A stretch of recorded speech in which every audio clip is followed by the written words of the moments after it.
ہے علی مولا، ہے علی مولا. سرا ہاتھ آ جائے گا اگر محمد الرسول اللہ کے ولی سے انسان متمسک ہو جائے. وہ پہلے امام سے متمسک ہو گیا تو اس کے بعد 12ویں تک جانے کا سفر بہت آسان ہے. پھر اس کے بعد اگلا مرحلہ یہی کہ جو ہدایت ہے اس کو فالو کرتے چلے جاؤ، اس کی اقتداء کرتے چلے جاؤ. احسب الناس ان یترکوا ان یقولوا آمنا وهم لا یفتنون.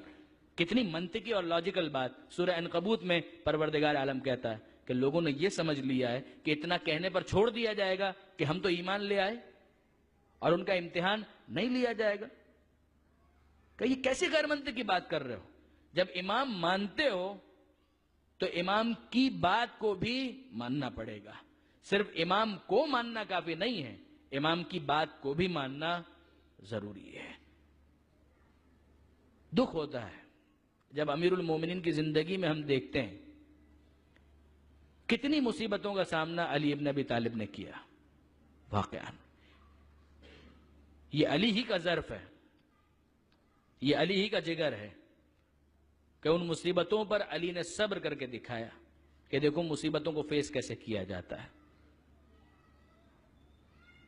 ماہ مبارک رمضان 40 ہجری آپ جانتے ہیں اور بہت اچھی طرح سے جانتے ہیں کہ امیر المومنین اس بات سے واقف تھے کہ اس ماہ مبارک رمضان ہی کی وہ رات ہے کہ جس کے اندر مجھے شہید کیا جائے گا، قتل کیا جائے گا. پیغمبر اکرم خبر دے چکے تھے. وہ مشہور خطبہ جو خطبہ شعبانیہ کے نام سے ماہ مبارک رمضان کے آغاز میں آپ نے سنا ہوگا، اسی خطبہ شعبانیہ کے اندر امیر المومنین کا تذکرہ بھی ہے اور امیر المومنین کی شہادت کا بیان بھی ہے کہ پیغمبر اکرم نے کہا کہ علی اسی مہینے کے اندر، ایسے ہی کسی ماہ رمضان کے اندر تیری داڑھی کو تیرے سر کے خون سے خضاب کیا جائے گا. اور علی صرف ایک سوال کرتے ہیں، اے اللہ کے رسول مجھے تو یہ بتائیے. پیغمبر نے کیا کہا؟ علی تیرے صبر کا کیا عالم ہوگا؟ جب ایسا ہوگا تو تیرے صبر کا کیا عالم ہوگا؟ اور مولا ایک پالیسی دیتے ہیں. مولا فرماتے ہیں اے اللہ کے رسول مجھے تو یہ بتائیے کیا میں حق پر ہوں گا؟ دین کی سلامتی کے ساتھ یہ ہوگا؟ ذالک من سلامت من دینی، یہ میرے دین کی سلامتی کے ساتھ ہوگا؟ پیغمبر فرماتے ہیں بے شک. اب علی کہتے ہیں کہ اللہ کے رسول جب ایسا ہے تو پھر صبر کا موقع تو نہ ہوا، وہ تو شکر کا موقع ہوگا. واقعاً یہ جملے علی کی زبان پر سچتے ہیں. اور 40 ہجری کا ماہ رمضان آیا اور ابھی امیر المومنین کو اس رات کا انتظار ہے. کون سی رات؟ یہی شب 19. بار بار خبر دیتے ہیں، ممبر پر ہیں، سوال کرتے ہیں، جواب دیتے ہیں. کبھی کہتے ہیں اس سال تم لوگ تو حج پر جاؤ گے مگر میں تمہارے ساتھ حج پر نہیں جا سکوں گا. اے بیٹا حسن بتاؤ اس مہینے کے کتنے دن باقی رہ گئے؟ کہا بابا 17 دن. کہا کہ ہاں یہی وہ مہینہ ہے، یہی وہ مہینہ ہے. مجھ سے غلط وعدہ نہیں کیا گیا، مجھے غلط خبر نہیں دی گئی. یہاں تک کہ ماہ مبارک رمضان کی وہ شب آ گئی. اور آپ جانتے ہیں کہ اس مہینے کے اندر شبوں میں امیر المومنین نے تقسیم کی ہوئی تھی. ایک دن حسن کے گھر افطار کرتے ہیں، ایک دن حسین کے گھر افطار کرتے ہیں، ایک دن جناب زینب کے گھر. اور شب 19 جناب ام کلثوم کے مہمان تھے. افطار کا وقت آیا اور جناب ام کلثوم نے سامان افطار میں کیا رکھا ہے؟ یہ امیر المومنین ہے. کیا رکھا ہے سامان افطار میں؟ دودھ، نمک، جو کی روٹی. اور علی جب اس سامان افطار کو دیکھتے ہیں تو اپنی بیٹی کی طرف متوجہ ہوتے ہیں اور کہتے ہیں اے بیٹی تم نے کبھی دیکھا ہے کہ تمہارے باپ نے ایک وقت میں 2 سالن استعمال کیے ہوں؟ میں ہاتھ جوڑ کر کہوں مولا یہ 2 سالن آپ کس کو کہہ رہے ہیں؟ جو کی روٹی کے ساتھ نمک 1 سالن اور دودھ یہ سالن ہے، یہ 2 غذائیں ہیں، اس کو 2 غذائیں کہا جاتا ہے. اور امیر المومنین باقاعدہ سمجھاتے ہیں اے بیٹی ام کلثوم دیکھو دنیا کے حرام میں عذاب ہے مگر حلال میں حساب تو ہے، حلال میں حساب تو ہے، ان میں سے ایک اٹھا لو. اور جناب ام کلثوم آگے بڑھ کر جب نمک ہٹانا چاہتی ہیں تو علی کہتے ہیں کہ نہیں نمک کو رہنے دو، دودھ کو ہٹا لو. اور دودھ ہٹا لیا گیا. اور اب اس کے بعد ظاہر ہے کہ شب قدر کے احتمال کے طور پر امیر المومنین نے بھی رات بھر ویسے ہی علی کا طرز زندگی عبادت، علی ہی نے تو عبادت کر کے دکھائی ہے، علی ہی نے تو عبادت میں زندگی بسر کی ہے. ساری رات بیدار رہے، جاگتے رہے اپنے پروردگار سے راز و نیاز کرتے رہے، مناجات کرتے رہے، مگر ایک فرق کے ساتھ بار بار اپنے حجرے سے باہر آتے ہیں، آسمان کی طرف دیکھتے ہیں اور ایک جملہ کہتے ہیں، ای واللہ ہے، ای واللہ ہے، یہ رات وہی رات ہے، خدا کی قسم یہ رات وہی رات ہے۔ پھر اندر جاتے ہیں، باہر نکلتے ہیں اور کہتے ہیں ای واللہ ہے، خدا کی قسم یہ رات وہی رات ہے۔ کبھی ایک جملہ کہتے ہیں، اللہم بارک لی فی الموت، اے اللہ میرے لیے موت کو بابرکت قرار دے۔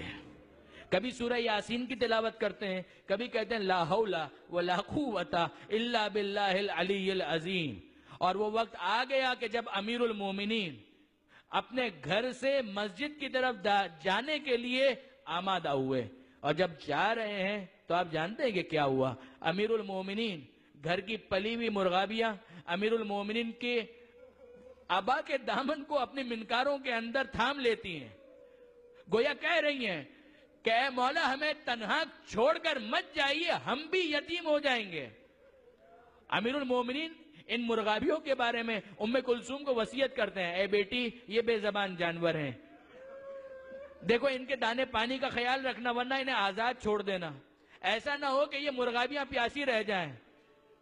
اے کریم مولا واقعاً سزاوار ہے کہ آپ گھر کی مرغابیوں کی پیاس کا احساس کریں، مگر مولا یہ آپ کا ظرف ہے کہ 40 ہجری میں مرغابیوں کی پیاس کا احساس ہے، مگر کربلا میں آ کر دیکھیے جانور نہیں ہے، یہ آپ کی اولاد ہے، یہ آپ کے بچے ہیں جو 3 دن کے بھوکے پیاسے ہیں، مگر کوئی پانی لانے والا نہیں ہے، کوئی پانی پیش کرنے والا نہیں ہے۔ اعلان یہی ہے کہ جانور اگر دریائے فرات سے پانی پینا چاہیں تو پی سکتے ہیں، مگر اولاد علی و زہرا محمد مصطفیٰ کی اولاد کے لیے اس دریائے فرات سے پانی لے جانے پر پابندی ہے۔